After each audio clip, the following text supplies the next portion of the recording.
हाय कथा का छोर मुझको नागना, हाय कथा का छोर मुझको नागना, मैं असीमित हूं है असीमित मुझे साधना। हाय कथा का छोर मुझको नागना, मैं असीमित हूं दोस्त मुझे असीमित है साधना, असीमित है साधना। स्वागत है आपका आज लक्ष्य पे देखकर बैठो। जैसा कि हम लोग जीडी का पेपर सेट कर रहे हैं, मॉडल पेपर, तो जीडी के 5 मॉडल पेपर में 6 करा चुका हूं आपको, और ये जीडी का 7वां मॉडल पेपर है। मैंने आपसे वादा किया था कि मैं आपको 3000 क्वेश्चन कराऊंगा, तो आपके पेपर तक में 3000 क्वेश्चन आपको कराऊंगा। और जल्द ही आपको लगभग इसी हफ्ते या अगले मंडे से आपको थ्योरी की क्लास भी मिलेगी। जो सब्जेक्ट आप पढ़ना चाहते हैं यूपीपी के लिए, जल्द ही यूपीपी के लिए मैं बैच लाने वाला हूं। यूपीपी के लिए बिल्कुल जीएस की सभी क्लासेस फ्री हो जाएगी। जिन बच्चों को चाहिए पढ़ना है, जहां तक जिन बच्चों को पढ़ना है वो कमेंट करें, सब्जेक्ट आप बताएं, सब्जेक्ट के नाम मैं आपके लिए लिख दे रहा हूं। कौन कौन से सब्जेक्ट आप इनमें से जो सब्जेक्ट पढ़ना चाहते हैं, आप इनमें से जो सब्जेक्ट पढ़ना चाहते हैं, ध्यान दीजिएगा, आप इनमें से जो भी सब्जेक्ट पढ़ना चाहते हैं, भारतीय भूगोल, भूगोल, भूगोल पढ़ना चाहते हैं, ज्योग्राफी, ज्योग्राफी, इसके अलावा इतिहास, इतिहास या फिर यानी हिस्ट्री, इसके अलावा आप पढ़ना चाहते हैं राज्य व्यवस्था, राज्य व्यवस्था, या फिर पढ़ना चाहते हैं आपको यानी इकोनॉमी, इकोनॉमी यानी अर्थव्यवस्था, यानी अर्थव्यवस्था। तो इनमें आप इन चारों में आपको जो सब्जेक्ट पहले पढ़ना है, इन चारों में जो सब्जेक्ट आपको पहले पढ़ना है, आप कमेंट कर दीजिए। ज्यादा से ज्यादा जो सब्जेक्ट पर कमेंट आएगा मैं उनमें से यही सब्जेक्ट आपको पढ़ाने शुरू कर दूंगा। और पुलिस के पेपर तक आपके जीएस के लगभग 9 सब्जेक्ट में आपको पूरा कर दूंगा, ये वादा है। चलिए क्वेश्चन देखते हैं। आज के मॉडल पेपर में आपका स्वागत है। कॉपी पेन उठाइए दोस्त, आंसर पढ़िए, क्वेश्चन पढ़िए, क्वेश्चन आपके सामने है और क्वेश्चन का सही उत्तर दीजिए। जो प्रश्न आपके सामने है पढ़िए, उत्तर देने का क्या कीजिए, प्रयास कीजिए। उत्तर दीजिए, अपने कॉपी पर टिक कर लीजिए, उत्तर कितना सही है आपके, कितने गलत हैं इसका। हाँ चलिए, कह रहा निम्न में से किस परिस्थिति में, ये बेटा परिस्थिति में कंडीशन हो जाए, किस परिस्थिति में, थोड़ा टाइप मिस्टेक है, किस परिस्थिति में यानी किस स्थिति में के अंतर्गत राज्यसभा को भंग किया जा सकता है। तो आप सब जानते हैं कि राज्यसभा को भंग नहीं किया जा सकता। तो उपयुक्त में से कोई नहीं, उपयुक्त में से कोई नहीं, राज्यसभा को भंग नहीं किया जा सकता, क्योंकि राज्यसभा क्या है, एक अस्थायी सदन है। आइए थोड़ा सा इसके बारे में आपको बताते हैं कि राज्यसभा को भंग नहीं किया जा सकता क्यों। ध्यान दीजिएगा, अगर हम लोग संसद की बात करें, संसद की बात करें तो संसद भारतीय संविधान के किसमें है, तो संसद आप जानते हैं भारतीय संविधान के भाग 5 में, संघ सरकार में मिलेगा आपको। तो संसद की जो व्याख्या है वो हमारे संविधान के अनुच्छेद 79 में है। और संसद कितने सदनों से मिलकर बना है, तो संसद के सदन 2 हैं और अंग कितने हैं, 3। तो संसद का एक अंग है राष्ट्रपति, एक अंग है राष्ट्रपति, और संसद का एक अंग है क्या, राज्यसभा। संसद का एक अंग है राज्यसभा और एक अंग क्या है, लोकसभा। ये क्या है, लोकसभा। तो भैया संसद के ये जो राज्यसभा है इसी को कहते हैं अस्थायी सदन, राज्यसभा को ही कहते हैं क्या, अस्थायी सदन। यही अस्थायी सदन है, यही लोकसभा, यही राज्यसभा अलोकप्रिय सदन है, अलोकप्रिय सदन है। यही जो है अप्रत्यक्ष सदन है, इसी को अप्रत्यक्ष सदन भी कहते हैं। इसी राज्यसभा को अप्रत्यक्ष सदन भी कहते हैं। और इसी राज्यसभा को दोस्त, इसी राज्यसभा को एक सदन और कहते हैं।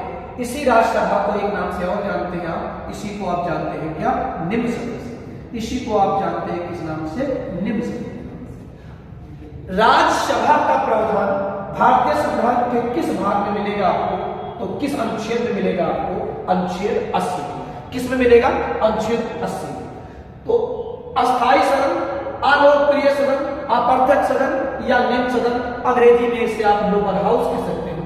लोकसभा को क्या कहते हैं, लोकसभा का प्रावधान भारतीय संविधान के 81 में है और इसी को आप कहते हैं निम्न सदन। इसी लोकसभा को आप क्या कहते हैं, निम्न सदन। इसी को आप अस्थायी सदन कहते हैं। इसी को आप अस्थायी सदन कहते हैं। यही क्या है? अस्थायी सदन है। यही लोकसभा अस्थायी सदन है। इसी लोकसभा को आप लोकप्रिय सदन कहते हैं, क्योंकि ये जनता के प्रतिनिधियों का प्रत्यक्ष सदन है। इसी को आप प्रत्यक्ष सदन भी कहते हैं। इसी को प्रत्यक्ष सदन भी कहा जाता है। तो ये हो गया। आइए राज्यसभा और लोकसभा के बारे में आप थोड़ी बातें और याद रखना है आपको। हमारी जो राज्यसभा है इसमें सदस्यों की अधिकतम संख्या यानी 79 अनुच्छेद जो 80 है ये कहता है कि राज्यसभा में अधिकतम कितने सदस्य। तो राज्यसभा में अधिकतम कितने सदस्य हो जाएंगे? राज्यसभा में अधिकतम सदस्यों की संख्या कितनी हो जाएगी? तो 50। ये मैक्सिमम सदस्यों की क्या है? संख्या। इस वर्तमान में है कितने? वर्तमान में बेटा कितने हैं? 245। कितने हैं? 245। राज्यसभा में अधिकतम 245 है। देखिए अधिकतम 250 हो सकते हैं, लेकिन इन 250 में बेटा क्या याद रखना है आपको कि 250 में 238 ये क्या होंगे? ये 238 ईएम यानी इलेक्टेड मेंबर होंगे और 12 क्या होंगे? 12 राष्ट्रपति द्वारा। ये 12 क्या होंगे? 12 राष्ट्रपति द्वारा। 12 राष्ट्रपति द्वारा क्या होंगे? मनोनीत। 12 राष्ट्रपति द्वारा क्या होंगे? मनोनीत। लेकिन वर्तमान में है कितने? तो अगर वर्तमान की बात करें, अगर वर्तमान की बात करें तो वर्तमान में है कितने? 245। अब इन 245 में अगर 12 मनोनीत है तो 33 क्या है? निर्वाचित। 33 क्या है? निर्वाचित यानी इलेक्टेड मेंबर है और 12 क्या है? नॉमिनेट मेंबर है। 12 क्या है? नॉमिनेट मेंबर है। राष्ट्रपति यही अनुच्छेद के तहत अनुच्छेद 83 के तहत यहीं पर 12 सदस्यों को क्या करता है? मनोनीत। ध्यान दीजिएगा लोकसभा में अधिकतम सदस्यों की संख्या कितनी होती है? 552। लोकसभा में अधिकतम सदस्यों की संख्या कितनी हो सकती है? 552। अब ये 552 कैसे होंगे? वर्तमान में है कितने? अधिकतम 552 हो सकता है। वर्तमान में है कितने? 545।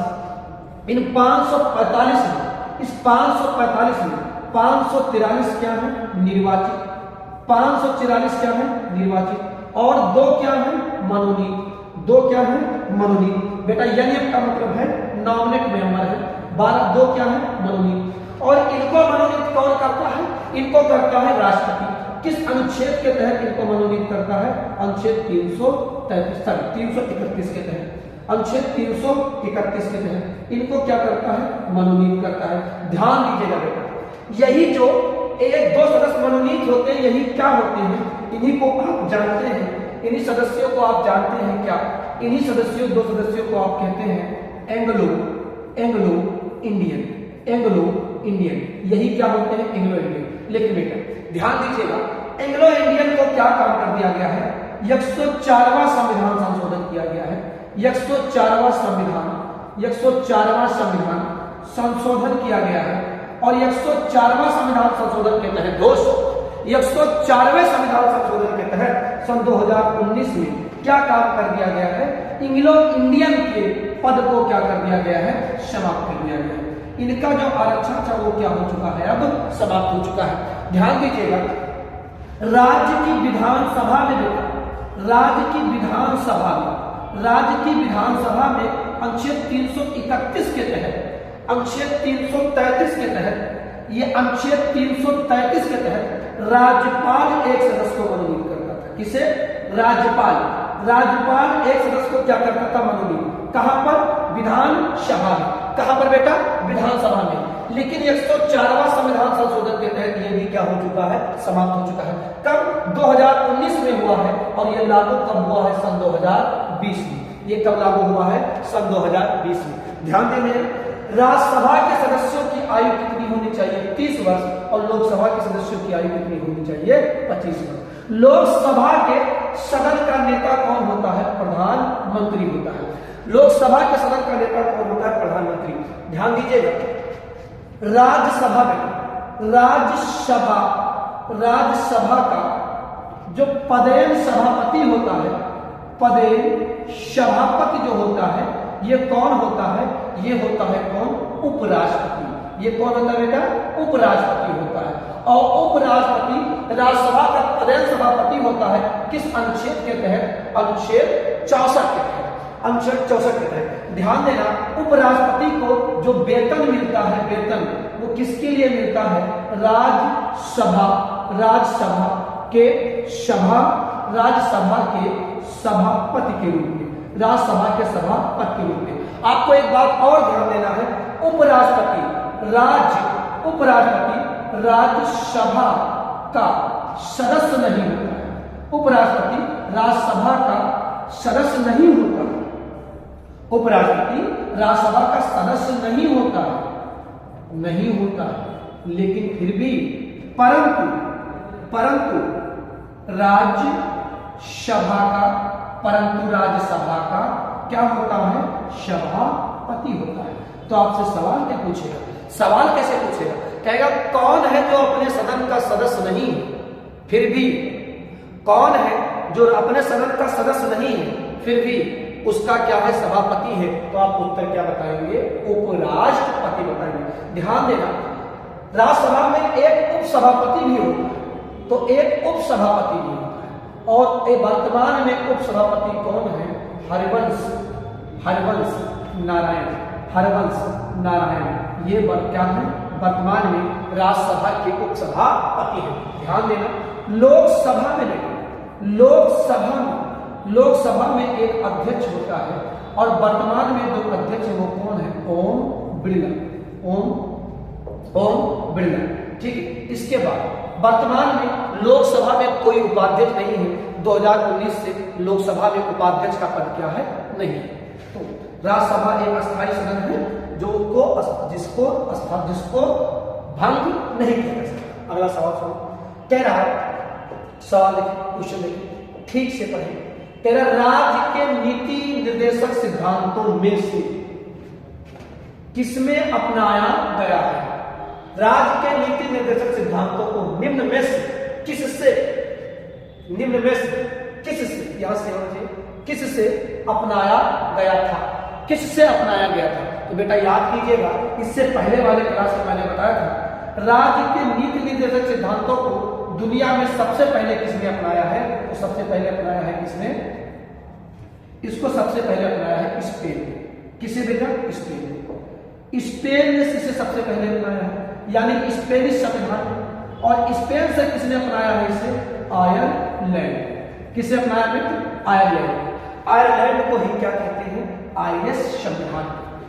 आयरलैंड को ही क्या कहते हैं दोस्त? आयरिश संविधान कहते हैं। और आयरलैंड से किसने अपनाया है? तो आयरलैंड से किसने अपनाया है? भारत। आयरलैंड से किसने अपनाया है? भारत ने अपनाया है बेटा। और भारत के किस भाग में ये है? तो ये भारत के किस भाग में है? 4। संविधान के भाग 4 में है। किस अनुच्छेद से किस अनुच्छेद तक है? 36 से 51 तक। भारत में जो लोक कल्याणकारी राज्य की अवधारणा है, हमारे जो भारत में लोक कल्याणकारी राज्य की अवधारणा है, लोक कल्याणकारी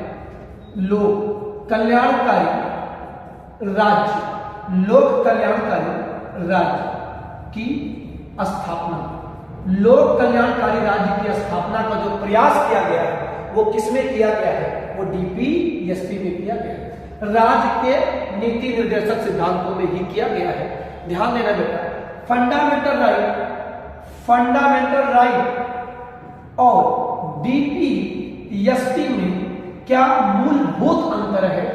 तो फंडामेंटल राइट बेटा ये न्याय योग्य है, वाद योग्य है, ये न्याय योग्य है, वाद योग्य है, न्यायालय में परिवर्तनीय है, जबकि डीपीएसपी न्यायालय में परिवर्तनीय नहीं है। ये न्याय योग या वाद योग नहीं है। कहने का मतलब राज्य इनको देने के लिए बाध्यकारी नहीं है। ध्यान से सुन लीजिएगा, फंडामेंटल राइट, राज यू बी डू दिस, राज तुम्हें ये करना होगा। और डीपीएसपी क्या है? राज state you should be do this, तुम्हें ये करना चाहिए। यानी ये निर्देश है और ये क्या है? आदेश है। फंडामेंटल राइट क्या है? आदेश है और डीपीएसपी क्या है बेटा? ये निर्देश है। आइए तो फंडामेंटल राइट को सही जवाब क्या हो जाएगा? आयरस संविधान से। आइए बात कर लेते हैं जो इसमें और ऑप्शन दिए हुए हैं बेटा। देखो ब्रिटिश संविधान से क्या अपनाया गया है? तो संसदीय प्रणाली, संसदीय प्रणाली ये ब्रिटेन से लिया गया है। ध्यान से देख लेना बेटा, इंपॉर्टेंट सवाल है। एकल नागरिकता, एकल नागरिकता, एकल नागरिकता कहां से लिया गया है? ब्रिटेन से लिया गया है बेटा। इसके अलावा राष्ट्रपति, इनके अलावा ब्रिटेन से क्या लिया गया है?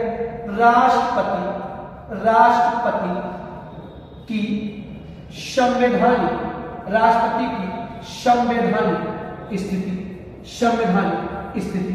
ये जो राष्ट्रपति की संवैधानिक स्थिति की बात करना चाह रहा है, जैसे ब्रिटेन का राष्ट्रपति नाम मात्र कार्यपालिका का अध्यक्ष है, ऐसे भारत का राष्ट्रपति क्या है? नाम मात्र कार्यपालिका का क्या है? अध्यक्ष।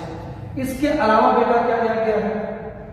इसके अलावा लिया गया है बेटा विधि का शासन, विधि का शासन, विधि का शासन लिया गया। भारत में विधि का शासन होगा।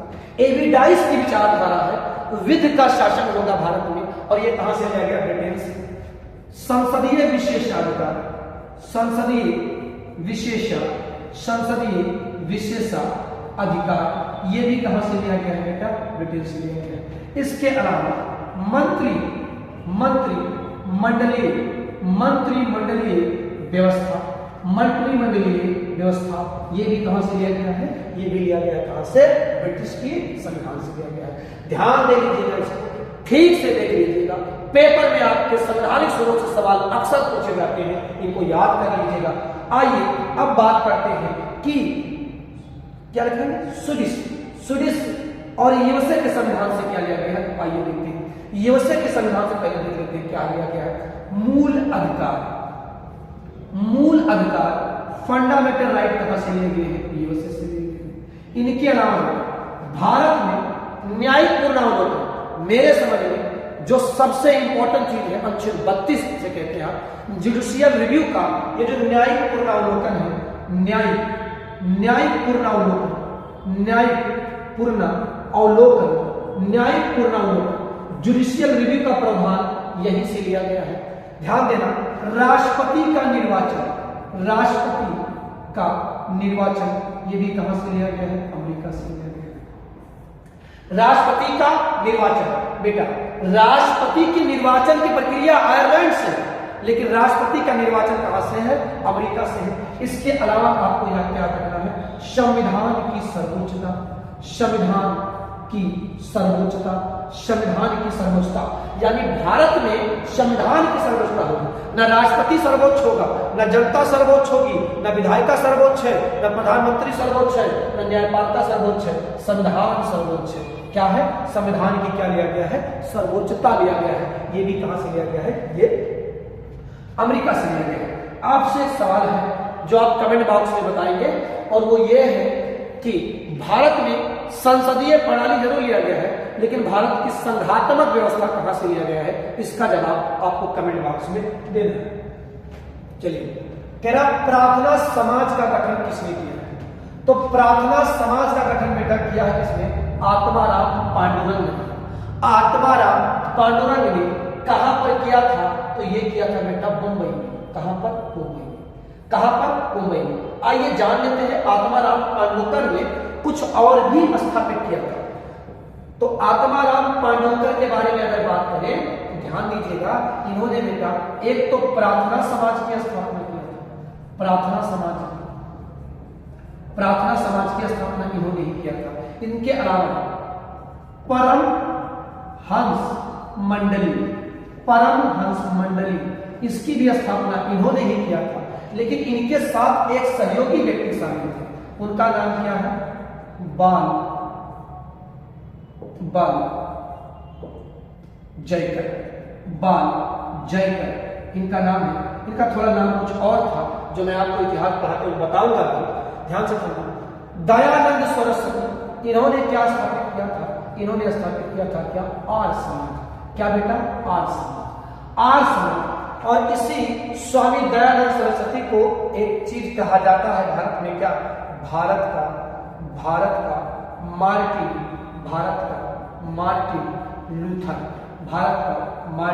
लूथर, इन्हीं को कहा जाता है। राजा राम मोहन राय के बारे में अगर बात करें तो इन्होंने बेटा ब्रह्म सभा की स्थापना किया था, या जिसे आप ब्रह्म समाज कह सकते हैं। ब्रह्म समाज की स्थापना इन्होंने ही किया था। इन्होंने ही बेटा एक समाज और बनाई थी, आत्मीय सभा।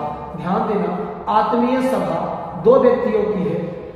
स्वामी विवेकानंद ने भी आत्मीय सभा किया था और इन्होंने भी किया था। आइए स्वामी विवेकानंद के बारे में अगर आपको सबसे अहम बात याद रखना है, रामकृष्ण मिशन आपको याद रखना है, और शिकागो का धर्म गुरु सम्मेलन भी याद रखना है, जिस पर स्वामी विवेकानंद ने कहा था, इनका जो जहां का भाषण फेमस है, आप जान ही रहे हैं ये बातें।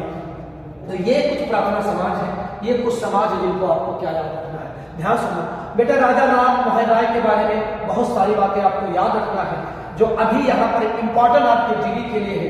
उनमें क्या है बेटा, राजा राम मोहन राय को याद रखना। अकबर द्वितीय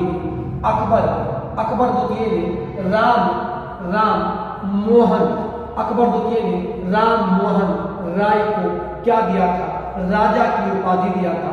और बेटा ये अपने पेंशन के मामले को लेकर, राजा राम मोहन राय को अपने पेंशन के मामले को लेकर इन्हीं अकबर द्वितीय ने ब्रिटेन के ब्रिस्टल भेजा था, और उसी ब्रिस्टल में राजा राम मोहन राय मर जाएंगे।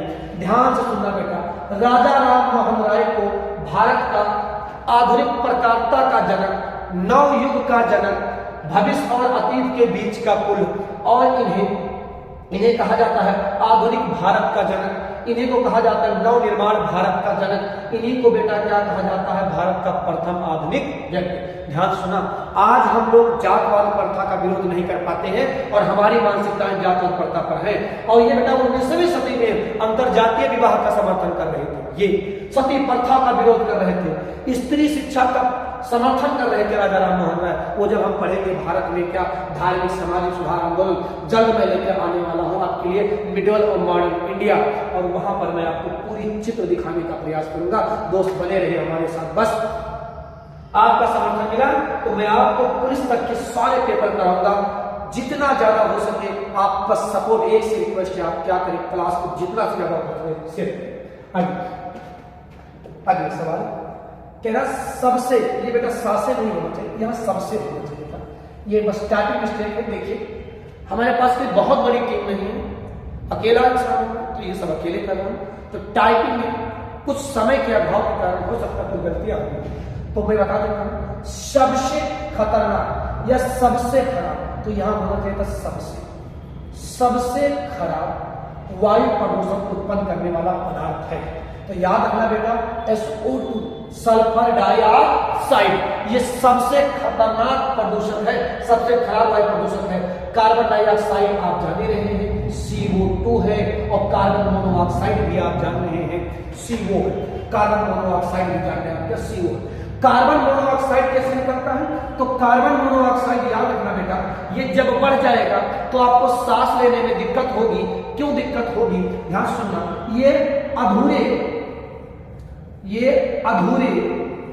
ईंधन के दहन से होता है, अधूरे ईंधन के दहन से उत्पन्न होता है। जैसे कोयला, जैसे जब आप कोयला जलाएंगे, या गाड़ियों के पेट्रोल ठीक से नहीं जलेंगे, तब यहां से क्या होगा, अधूरे ईंधनों के जलन से क्या होता है, ये निकलता है कार्बन मोनोऑक्साइड, जो सांस लेने में क्या देता है, दिक्कत देता है, सांस लेने में तकलीफ मिलता है कार्बन मोनोऑक्साइड। और बेटा धुआंसा, ये क्या होता है, स्मोक होता है, धुआंसा स्मोक होता है यही। और ये सबके सब बेटा कैसी गैसें हैं, ये सबके सब बेटा कैसी गैसें हैं, ये भारी गैसें, ये सबके सब कैसी गैसें हैं, भारी गैसें। ध्यान सुनिए, और भारी गैसें बेटा क्या काम करती हैं, ये एक काम करती है, याद कर लेना इसको, सौर विकिरण करती है। भारी गैसें सौर विकिरण करती है, किंतु उतनी मात्रा में सौर पृथक्करण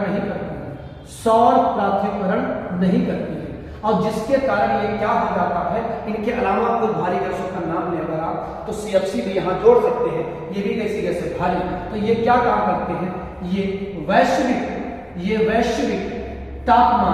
वैश्विक तापमान में क्या कर देते हैं, वृद्धि कर देते हैं, और इन्हीं कारण आप इन्हें ग्रीन हाउस प्रभाव, आप इन्हीं कारण इन्हें ग्रीन हाउस प्रभाव वाले क्या कहते हैं, गैसें कहते हैं। इनसे क्या होता है, ग्लोबल वार्मिंग बढ़ जाती है, क्योंकि ये सूर्य की किरणें को आने देते हैं, जितनी मात्रा में आने देती हैं उतनी मात्रा में जाने नहीं देती है। ध्यान सुनना, सबसे खतरनाक वायु प्रदूषक है क्या, सल्फर डाइऑक्साइड। अगला सवाल देखिए, आराम से पढ़िए सवाल देखिए।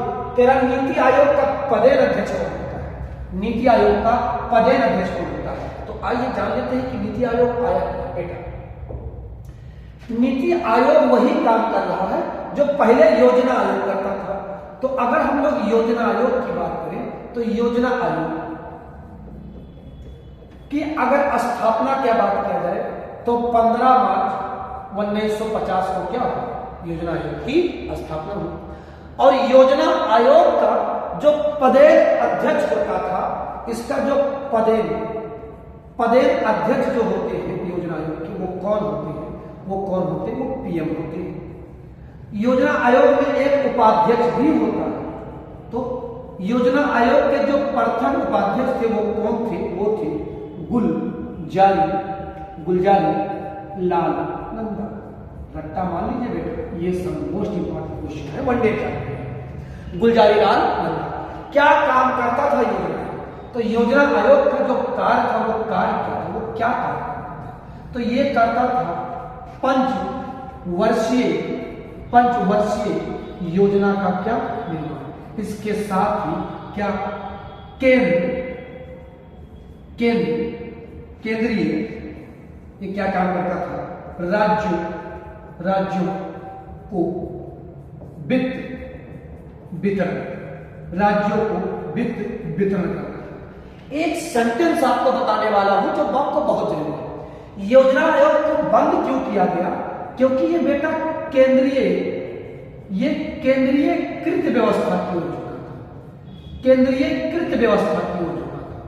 योजना आयोग केंद्रीयकृत व्यवस्था की ओर झुका था और इसीलिए भारत में विकेंद्रीयकृत योग को बढ़ावा देने के लिए क्या काम कर दिया गया, इसको 1 जनवरी सन 2015 को इसकी जगह किसने ले लिया, इसकी जगह ले लिया किसने, नीति आयोग। इसकी जगह किसने ले लिया, NITI Aayog.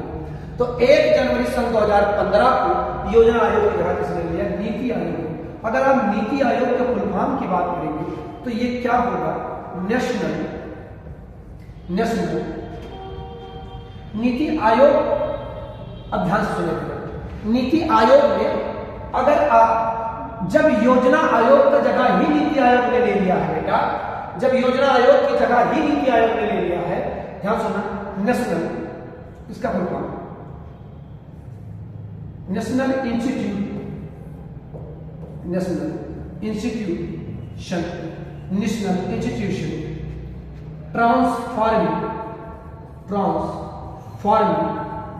Transforming national institute transforming India कैसे काम करता है, ये काम करता है क्या, ट्रांसफॉर्मिंग जी, नेशनल इंस्टीट्यूट ट्रांसफॉर्मिंग। ये काम कैसे करता है, तो इनका काम क्या है, इनका काम है थिंक आयोग। ये थिंक टैंक है, ये देश का थिंक टैंक है। ये बिल्कुल वही कार्य है जो कि वही काम करता है जो नीति आयोग से पहले क्या करता था, योजना आयोग। अंतर क्या है, अब नीति आयोग 10 वर्षों के लिए योजना का क्या करता है, निर्माण, और 3 वर्षों में अपनी योजनाओं का क्या करता है, समीक्षा करता है। कौन, नीति आयोग। नीति आयोग में राजीव कुमार, ये जो राजीव कुमार है, यही नीति आयोग के क्या थे, प्रथम उपाध्यक्ष थे।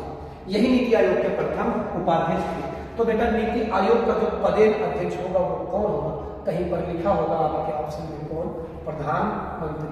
कौन होगा, प्रधानमंत्री। ये प्रधानमंत्री नीति आयोग के क्या है बेटा, पदेन अध्यक्ष। अगला सवाल, ठहरा हुआ जल मृदा कौन सा है जो पौधों के लिए आवश्यक है। बेटा वो जो पौधों की कोशिकाओं में जो जल पाया जाता है, असल में ये द्रोह होना चाहिए था, यहाँ कोशिका द्रोह होना चाहिए था, वही वो जल की बात कर रहा है।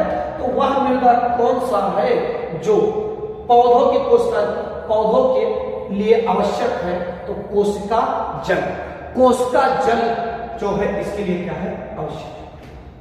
अगर आयुष्मान भारत का संबंध किससे है, ध्यान दीजिएगा, आयुष्मान भारत, तो आयुष्मान, अगर आप आयुष्मान की बात करेंगे तो बेटा आयुष्मान दिवस मनाया जाता है, ठीक है, सुनिए 30 सितंबर को आयुष्मान दिवस मनाया जाता है, सॉरी 30 को नहीं, 30 अप्रैल को, 30 अप्रैल को बेटा आयुष्मान दिवस मनाया जाता है, 30 अप्रैल।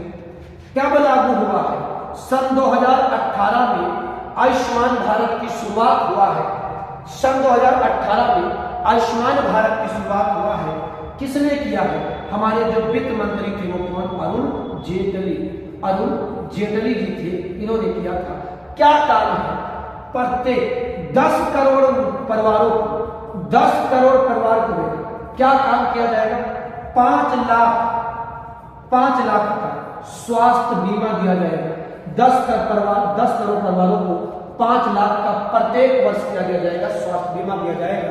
तो ये किससे संबंधित है, स्वास्थ्य। ध्यान से सुनिए, इसे प्रधानमंत्री, इसको प्रधानमंत्री जन आरोग्य, इसे प्रधानमंत्री जन आरोग्य योजना या फिर इसी को मोदी केयर भी कहते हैं, इसे मोदी केयर भी कहा जाता है। आयुष्मान भारत को 2000 करोड़ की परियोजना थी बेटा, और ये दुनिया की सबसे बड़ी स्वास्थ्य परियोजना थी।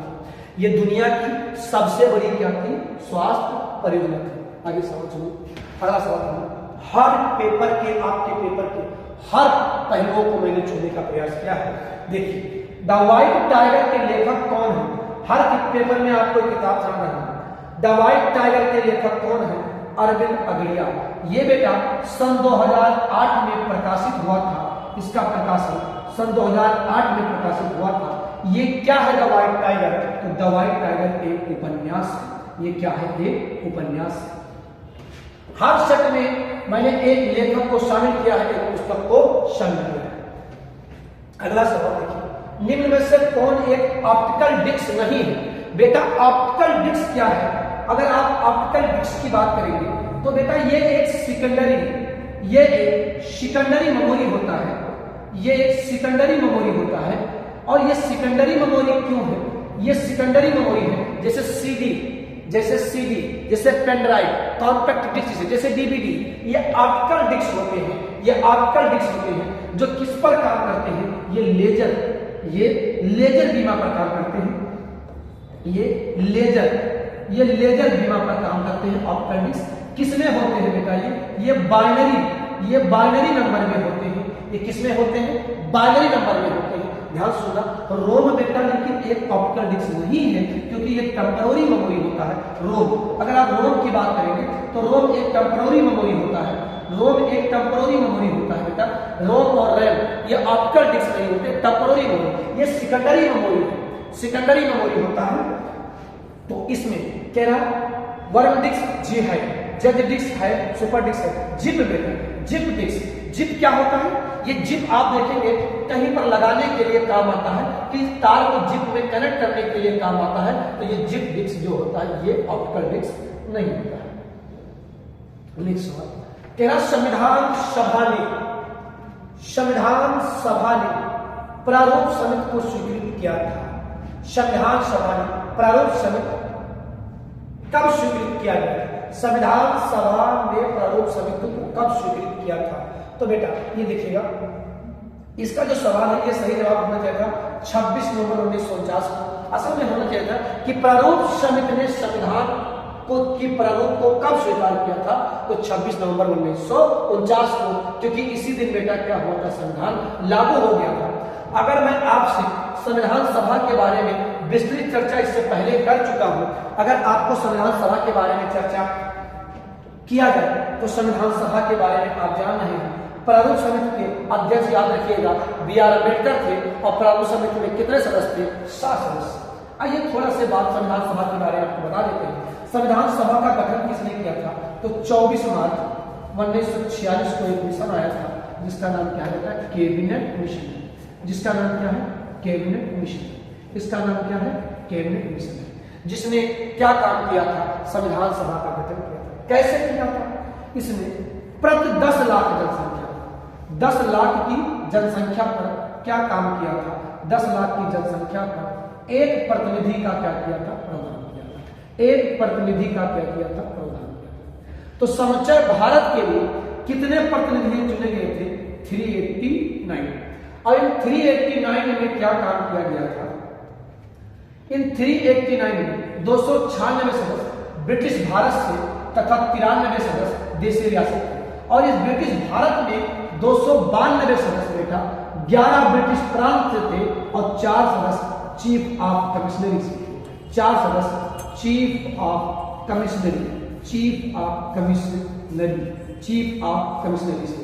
कितने 4 चीफ ऑफ कमिश्नरियां थी? तो अगर चीफ ऑफ कमिश्नरियों की आप बात करेंगे तो कितनी चीफ ऑफ कमिश्नरियां थी? तो 4 थी बेटा। चारों के नाम देख लीजिएगा।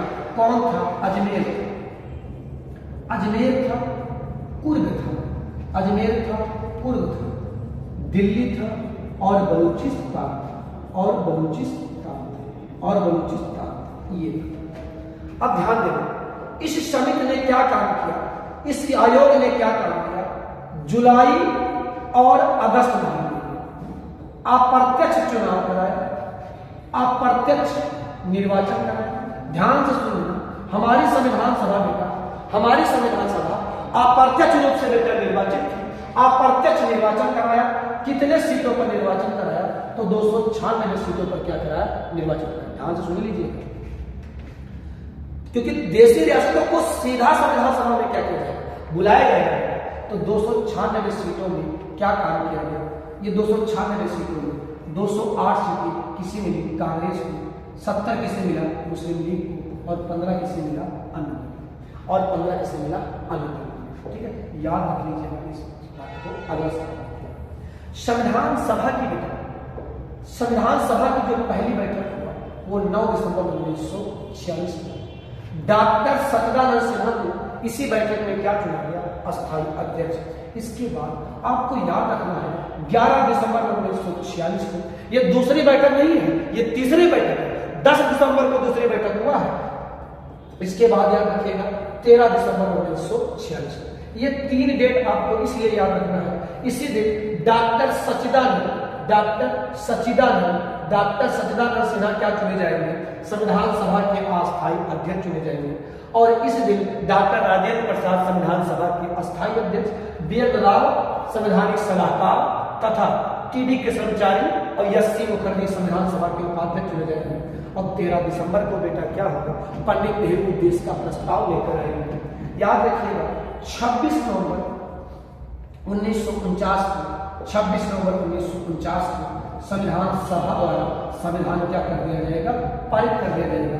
और 26 जनवरी और 24 जनवरी और 24 जनवरी बेटा ये 11वीं बैठक होगी, ये 11वीं बैठक होगी। इसके बाद क्या होगा? 24 जनवरी 1950 को संविधान सभा की अंतिम बैठक होगी। इसी दिन राष्ट्रीय गान और राष्ट्रीय गीत अपनाया जाएगा और 26 जनवरी को पूर्ण रूप से संविधान क्या कर दिया जाएगा? लागू कर दिया जाएगा। ठीक, तो अगला सवाल कह रहा खालसा पंथ की स्थापना किसने किया? तो खालसा पंथ की स्थापना किया था गुरु गोविंद सिंह। खालसा पंथ की स्थापना किया था गुरु गोविंद सिंह। अगर आप गुरु अर्जुन सिंह की बात करें तो ये बेटा जो गुरु अर्जुन सिंह है ये सिखों के 5वें गुरु हैं और इन्हीं को बेटा औरंगजेब क्या दे देगा? इन्हीं को बेटा औरंगजेब क्या देगा? इन्हीं को औरंगजेब क्या कर देगा? इनकी हत्या कर देगा औरंगजेब। वो जब इतिहास पढ़ा हरि गोविंद सिंह का संबंध किससे बेटा? तो आप बताइएगा, इसका संबंध शाहजहां से। शाहजहां से इसका क्या होगा? झड़प होगा। और ये हरि गोविंद सिंह सिखों के कौन से गुरु हैं? ये 6वें गुरु हैं।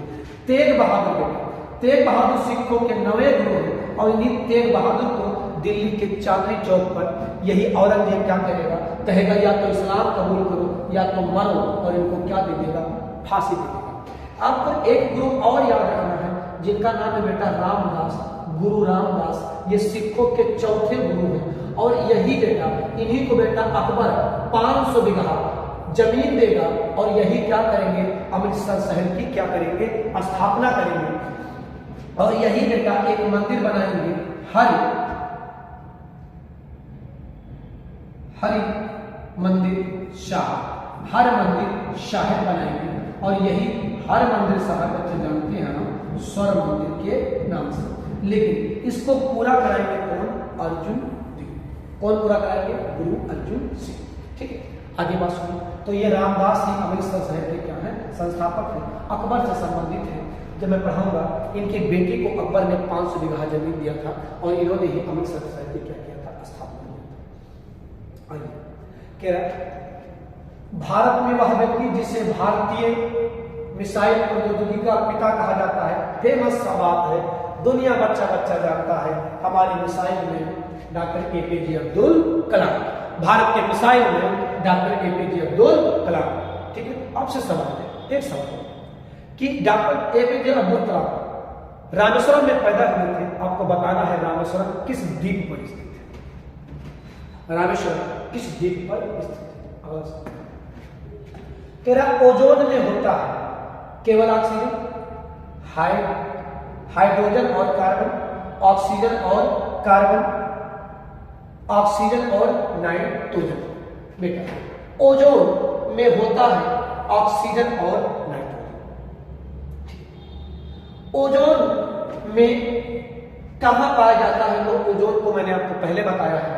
ओजोन इससे पहले वाले वीडियो में पूरा संताप मंडल आपको बताया था ओजोन कैसे बनता है, क्यों बनता है। ठीक, तो अगला सवाल आपके सामने, थोड़ा क्लास लंबा ना हो इसलिए आप क्वेश्चन जितना ज्यादा से ज्यादा अटेंड कर पाए।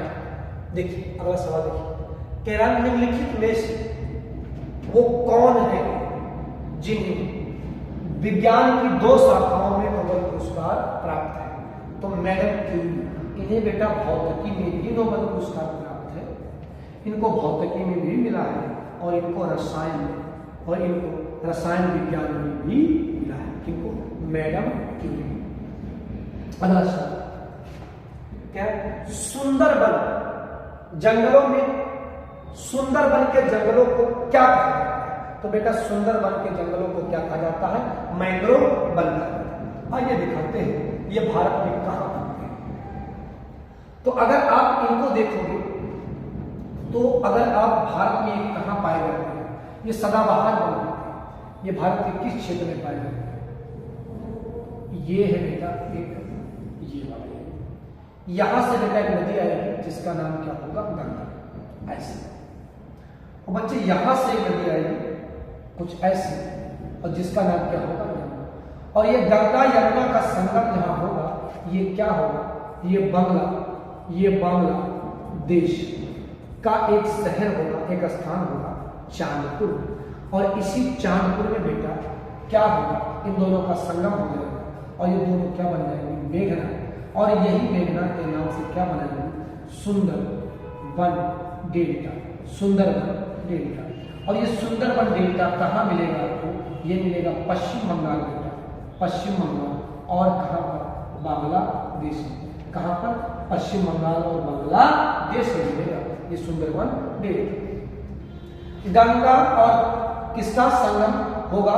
ब्रह्मपुत्र का। ये कौन सी नदी है? गंगा। और ये कौन सी नदी है? ब्रह्मपुत्र है। ये कौन सी नदी है? ब्रह्मपुत्र है। ब्रह्मपुत्र को बांग्लादेश में क्या जाना जाता है? जमुना। और ब्रह्मपुत्र को बेटा अरुणाचल प्रदेश में क्या कहा जाता है? दिहांग या श्याम।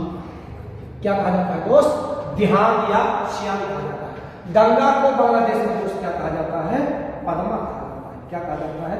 पद्मा कहा जाता है। ठीक है, और यहीं पर ध्यान देना बेटा, यहां से बेटा एक रेखा गुजरेगी जिसका नाम क्या होगा? कर्क रेखा होगा। इसका नाम क्या होगा? कर्क रेखा होगा। और ये जो बीच वाला क्षेत्र है ये कैसा क्षेत्र बनेगा? उष्णकटिबंधीय क्षेत्र। और उष्णकटिबंधीय क्षेत्रों में वन कैसे पाए जाते हैं? सदाबहार वन पाए जाते हैं। किन क्षेत्रों में बच्चे? उष्णकटिबंधीय क्षेत्रों में। कैसे वन पाए जाते हैं? सदाबहार पाए जाते हैं। ठीक, तो अब आप अपने क्वेश्चन पर आइए, जरा ध्यान देना। देखो बेटा कौन सा क्वेश्चन क्या है? कह रहा सुंदरबन जंगलों में कौन से वन पाए जाते हैं? मैंग्रोव वन पाए जाते हैं। कौन से वन? मैंग्रोव। भारत में और कहां मैंग्रोव वन पाए जाते हैं? पूर्वी तट पर। याद रखना बेटा, पूर्वी तट पर। और इसके अलावा यहाँ पर पश्चिमी घाट पर। कहां पर? पूर्वी घाट और पश्चिमी घाट। पूर्वी घाट बच्चे और कौन सा पश्चिमी घाट पर पाए जाते हैं। अगला सवाल देखिए, शोर। अब लोगों ने गाना सुना है, अगर आप लोगों ने गाना सुना हो शोर को लेकर, तो एक गाना है, उनमें है शायद संजय दत्त के पिता का नाम शायद सुरेंद्र दत्त है, उसमें गाना है रामा गजब ढाई ये पुरवैया नैया संभालो कि तो खोए हैं गाते। तो उसमें जो पहला शब्द है, अगर आप सुनेंगे पहला शब्द, ठीक है, काली मत वारी घटाएं घन घोर, काली मत वारी घटाएं घन घोर, जियरा झूमे ऐसे जैसे वन में नाचे मोर। उसी में शोर है, गाता शोर नहीं बाबा, शोर नहीं, तोड़ तोड़ शोर। ये जो शोर शब्द है, ये शोर किसे शोर कहते हैं? शोर कब हो जाता है? तो जब आपकी ध्वनि 80 डेसिबल से ज्यादा, जब आपका ध्वनि 80 डेसिबल से ज्यादा हो जाए तो ये कहलाएगा ध्वनि प्रदूषण। तो ये क्या हो जाएगा बेटा? ध्वनि प्रदूषण। और जब ये 100 डेसिबल तक पहुंच जाएगा तो यही क्या हो जाएगा? शोर हो जाएगा। ध्यान सुनो, शहरी एरिया में 80 डेसिबल और ग्रामीण एरिया में 60 डेसिबल, इसको क्या कहते हैं? ध्वनि प्रदूषण कहते हैं। अगर ये 100 डेसिबल तक पहुंच जाता है तो ये शोर हो जाता है। तो जो शोर है तो इसकी इकाई है वो डेसिबल की इकाई है। सेंटीग्रेड में आप क्या नापते हैं? सेंटीग्रेड में बेटा आप क्या नापते हैं? तापमान नापते हैं। और वाट में आप क्या नापते हैं? विद्युत शक्ति नापते हैं। विद्युत शक्ति नापते हैं, आप इसे वाट में नापते हैं। तो विद्युत शक्ति किसमें नापा जाता है दोस्त? वाट में नापा जाता है। अगला सवाल कह रहा मनुष्य के नेत्रों के स्वास्थ्य संचालन के लिए कौन सा विटामिन, तो ये तो आप जान ही रहे बेटा, इससे पहले कौन सा विटामिन? Vitamin A. कौन सा विटामिन? ए। इसके अलावा आपको एक विटामिन और याद रख लेना है, विटामिन ई। विटामिन ए और विटामिन ई मनुष्य की रेटिनॉल, आप जाने रहे रतौंधी, इसकी कमी से क्या हो जाता है? विटामिन ई की कमी से रतौंधी हो जाता है। अच्छा, विटामिन बी की कमी से क्या होता है? वेरी वेरी हो जाता है। विटामिन डी किसमें मिलता है अगर आपको? तो हड्डियां कमजोर हो जाएंगी, हड्डियों से समझेंगे। और विटामिन डी धूप में इसलिए आपको बैठाया जाता है विटामिन डी पाएंगे। विटामिन सी स्कर्बिक एसिड होता है, विटामिन सी जो आपके त्वचा के लिए आवश्यक है। आगे सुनो, कह रहा किस विधि द्वारा ठोस को मिश्रण से अलग किया जाता है? बेटा देखिए, संघनन। संघनन क्या होता है पहले जान लेते हैं बेटा। अगर आप संघनन की बात करें तो जब जल बेटा वाष्प में बदलेगा, जब जल वाष्प में बदलता है तो इस क्रिया को क्या कहते हैं? इसे कहते हैं वाष्पन। और जब वाष्प जल में बदलता है तो इसे क्या कहते हैं? कंडेंसेशन। इसी को क्या कहते हैं? संघनन। इसी को क्या कहते हैं? संघनन। जल वाष्प में तभी बदलेगा जब टेम्परेचर क्या हो बच्चे? ज्यादा। और संघनन कब होगा? वाष्प जल में कब बदलेगा? जब टेम्परेचर क्या हो? कम। जब टेम्परेचर क्या हो? कम। इसी क्रिया को क्या कहते हैं? संघनन कहते हैं। आशुमान क्या होता है? आशुमान क्या होता है? आशुमान किसी लिक्विड से किसी ठोस को अलग करना, आशुमान। और किसी ठोस को सीधे गैस में बदल देना, ये क्या कहलाता है? ऊर्ध्वपतन। जैसे कपूर को आप जलाते हैं तो ये किसमें तुरंत क्या होता है? गैस में बदल जाता है। और जब जो ठोस के निकलते हैं, अच्छा बेटा यहाँ एक चीज बता देते हैं, ध्यान सुनना। मिश्रण और यौगिक में अंतर क्या होता है? मिश्रण और यौगिक क्या होता है? यौगिक बेटा दो तत्वों, तत्व एक और तत्व दो को जब अनुपात में मिलाया जाए, तब यौगिक कहलाता है। लेकिन मिश्रण दो या दो से अधिक तत्वों के मिलने से जो नया तत्व बनता है वो मिश्रण होता है। लेकिन दो या दो से अधिक तत्वों के अनुपातिक मिश्रण से, अनुपातिक जब मिश्रण हो जाएगा तो वो क्या कहलाएगा? यौगिक कहलाएगा। जैसे अगर आप H2 की बात करें पानी की तो यह अनुपातिक मिश्रण है। लेकिन यदि आप शरबत की बात करें तो उसमें अनुपातिक मिश्रण नहीं है। आप चीनी थोड़ा डालेंगे, थोड़ा पानी और डाल देंगे तब भी वो शरबत रहेगा। लेकिन अगर पानी में आप हाइड्रोजन 3 कर देंगे ऑक्सीजन तो कुछ और ही बन जाएगा, तब ये क्या कहलाएगा? तब ये यौगिक नहीं कहलाएगा। यौगिक क्या होता है? यौगिक दो तत्वों को जब दो तत्वों को अनुपात मिश्रण मिलाएगा, अनुपात, ठीक है। आगे इस सवाल का मतलब तो ऊर्ध्वाधर समझ गए, आसान समझ गए, संग्रह समझ गए, ये क्या वर्ण लेखन। वर्ण लेखन बेटा एक जटिल प्रक्रिया, क्या काम होता है वर्ण लेखन में, क्या काम होता है, एक कांच के बर्तन लिया जाता है, दो ठोस को क्या काम किया जाता है, उसे एकदम पतला पतला पीस लिया जाता है और फिर उस कांच के बर्तन से दो ठोस के अणुओं को क्या किया जाता है, अलग किया जाता है। इसी को कहा जाता है क्या, वर्ण लेखन कहा जाता है। क्या कहा जाता है इसे, वर्ण लेखन कहा जाता है। अगला सवाल में कह रहा मानव के हृदय में कितने चैम्बर होते हैं। भाई दिल में कितने चैम्बर होते हैं। अच्छा दिल का स्ट्रक्चर ना जैसे जनरेटर दिखता है, लेकिन लोग दिल को ऐसे बनाते हैं, ऐसे भाई ये कौन सा दिल होता है, ऐसा कौन सा दिल होता है।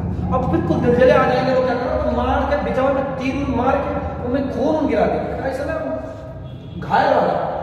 ये कौन सा दिल का स्ट्रक्चर जैसे जनरेटर होता है। आप जब देखते कहते तुम मेरे दिल में रहते हो, जब तुमसे कोई कहे तुम मेरे दिल में, क्यों कहते हाँ मैं रहना चाहता हूँ, जरा फाड़ के दिखाओ तो संभव दिल नहीं, उसका जगह प्लाट है, ठीक है।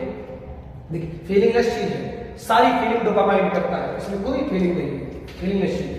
आगे सुनो, दिल के कितने चैम्बर होते हैं, तो दिल के 4 चैम्बर होते हैं। जान लो बेटा, 4 होते हैं, मतलब एक तो नहीं कहना दिल एक ही होता नहीं, 4 चैम्बर होते हैं।